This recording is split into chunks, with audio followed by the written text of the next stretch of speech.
Hi guys, today I want to show you my growing rack. Okay, I bought this rack on Amazon, I would say 2 years ago, and it's 2 feet across. I'm not too sure.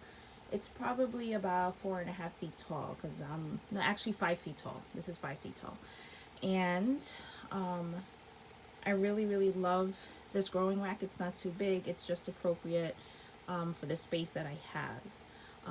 So on top I have my growing mat, and I have some containers in here. These two are my pimento peppers. Those just haven't germinated yet. I'm not sure why. I added some more seeds in there just to try to get something to germinate.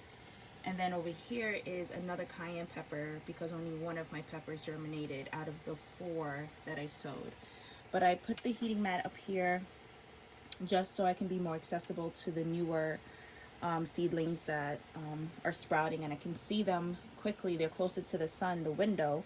As you see, I have the window open right behind it. I have that open so that I can see really quick if they sprout, and then I can then bring them down here to where my grow lights are. So these grow lights, I got them from Lowe's. Okay, got them from Lowe's. They were $19, but they only come one in a pack. They're 2 feet. They're perfect for my particular grow station. I did initially order grow lights that were 4 feet, and they would be way too large for my grow station, and I wouldn't be able to have my plastic cover over my seedlings. Now, I also have a cat in this house, so we have to protect her seedlings because the cat will come and chew everything up, and I wouldn't want her to get sick and also to eat all my seedlings. But this is the name of the grow lights. I'm going to try to pronounce that name. Full spectrum lights. They said it's very good for growing seedlings.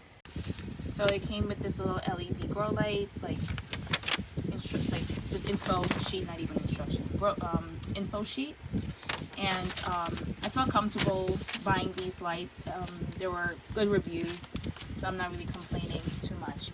But yeah, I set them up. They came with these little chain links and a hook, so you can hook it. And they have like also nails, so you could potentially like nail it to a ceiling or to a wall. I'm not sure. And then they also came with zip ties, but I used the chain link because that worked best for me. So here I have a bunch of my flowers that germinated. These are my flowers here, my celery, some of my brassicas over here, and then peppers back there as well, only because they're getting so tall that I needed to move them to a different level compared to what I'm going to show you in a minute, where the seedlings are a bit shorter. But the brassicas got a bit leggy. I'm not sure why. I definitely put them under lights immediately when I saw a little bud. So I don't know if the lights aren't strong enough. I'm not sure. It's my first time using grow lights, and I don't know. Even these flowers, these cosmos, this particular one got really leggy. I'm not sure if that's what they normally do. I have no idea, but hey, I guess I'll figure it out as it goes on. Down here, so as you see, these are a little bit shorter. One of my cayenne peppers germinated back there. That's eggplant. A lot of flowers. These are cosmos. Those are zinnias back there. My marigolds, and then a bunch of other peppers here. And I have this light at this height. Actually, I can actually bring this down a bit more because these are a bit shorter, so they need the light a little bit closer to them. And then here at the bottom, I just have like my bucket where I keep my soil. Like last night I was fixing my brassicas, and I keep my soil here. I kept it here last night just to be able to like fill the cup and kind of prop the brassicas up a bit because they kept falling over.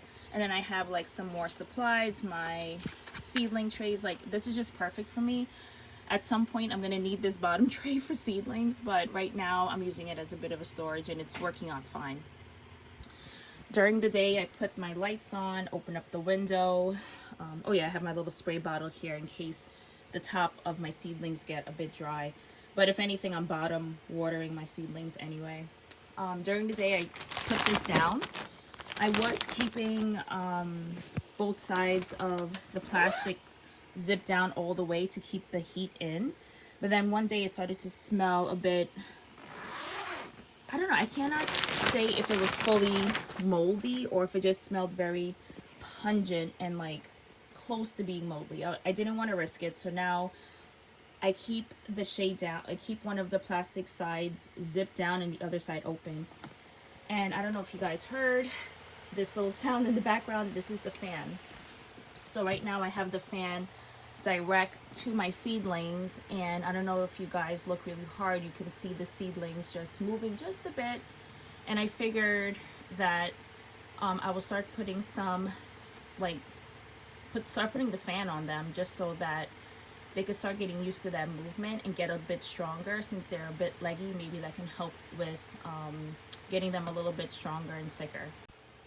So what I did is put down one side of the clear plastic, and I don't know if you guys can see, the wind is going straight in, and I sat here for like a minute watching to see if my seedlings are getting that air that I'm trying to get. I might move this over just a bit, just to make sure that this is angled properly so that my efforts aren't lost. The only thing with now adding the fan is that it would dry the soil out, so I just had to keep up on moisture and just making sure that doing exactly what I'm doing now, just checking my seedlings every day and making sure they're not drying out. Looks pretty good so far. I don't know if you guys can see back there, that's a pepper plant that I'm overwintering, and I don't know if I'm getting much luck with that, to be honest. It's looking pretty dry, and I have a lot of little gnats flying around. So as you see, I have like right over there is a yellow sticky, right there is a yellow one. I have them around. There are not too many inside my seedling setup, which is nice. I think I caught a lot of them, but I'm hoping that I don't have an infestation that's like about to occur. I really hope not, but it looks I'm pretty hopeful. It looks pretty good so far. So this is my setup, and yeah, I just wanted to share it with you guys because I finally pretty much have it to where I would like it to be. I may have to buy one more light because I'm going to be starting tomatoes, herbs, okra, cucumbers, squash very soon, and I may need one more light setup for all of that, which is fine. It's $19, so I'm not really going all the way out. So yeah, if you have any questions about my setup, you can ask below in the comment section, and I will leave a link to this greenhouse if you're interested in getting it. And oh, funny story, so this fan, my mother wanted to throw it out, and I kept it for like months because I said this is actually going to come in very handy. And look at it, my little seedlings are getting the stimulation and the strength that they need to survive. Alright guys, I'll talk to you later. Oh, and look at this. So I also have I have like 2 more pepper plants here overwintering.